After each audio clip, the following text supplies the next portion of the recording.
رقية ماغا تفاجئ هيام ستار بهدايا غير متوقعة. مرحبا بكم.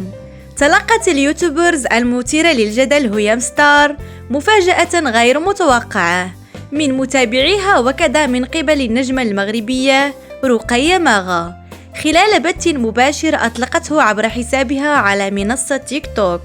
واختارت ماغا إرسال أغلى هدية في منصة تيك توك عبارة عن 3 أسود قيمة كل واحد منهما المالية تقارب 3000 درهم مغربية، أي أن هيام ستار تلقت هدايا من الفنانة المغربية تعادل قيمتها حوالي 9000 درهم مغربية. وإلى جانب رقية ماغا حرص متابعو الشخصية المثيرة للجدل هم أيضا على بعث هدايا تعادل مبالغ مالية مختلفة بعدما علموا أنها تعاني من ضائقة مالية كبيرة بالتزامن مع قرب وضعها لمولودها القادم.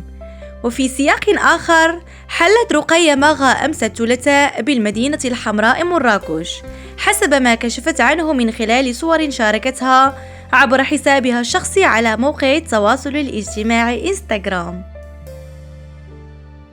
شكرا على المشاهدة، لا تنسوا الإعجاب بالفيديو والاشتراك في القناة وتفعيل الجرس ليصلكم دائما الجديد. إلى اللقاء.